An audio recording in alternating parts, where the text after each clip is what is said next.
We got Stefan saying intrigued to see what disaster they use for Final Destination 7.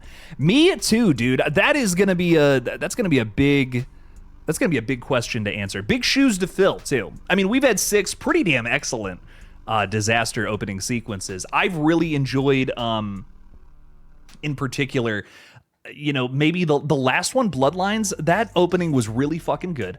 I still think the first one, there's an argument to say that the first movie's opening is still the best. And I feel like the reason I have to say that is because it's so grounded. Like, it is a very grounded opening scene in the sense that, yeah, a plane can just happen. That's just a terrible thing that could happen, sadly. Where, you get into some of the other movies and they do go off the rails a little more, literally in part 3. And there's nothing wrong with that. That lends itself to some really fun and creative kills. But I've just always felt that opening scene to 1 was so shocking. And I don't know how you can ever recapture that in another Final Destination film.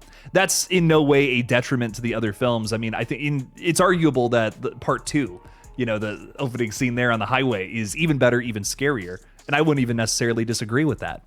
But that first time shock of you're following these characters, they get on this plane and it explodes and everyone burns up and in flames. What is happening? And then you come out of Devon Sawa's eye and know it was a premonition. I mean, that was amazing.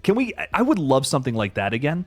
We've talked a lot about the grandiose setting of, like a cruise ship or a zoo or like some big outlandish place. I would love to go back to a simple setting like that. Like something just simple, that's scary, that this could just happen to anyone who decided to walk into, go into a plane, drive on the highway. What else is something that's mundane that could be really scary? That's almost kind of what I'm looking for in the next movie. Even though I have really loved a lot of the, the big, larger than life settings of this series.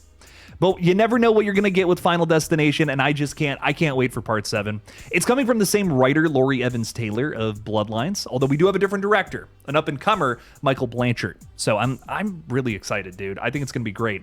Guys, I know some people will celebrate this, which makes me sad, personally, but Guy Busick is not attached to the project at this time. And I know some people really do not like his writing around here, but that kind of bums me out, if I'm being honest. I love how Guy Busick writes characters. I think if nothing else, he has that down.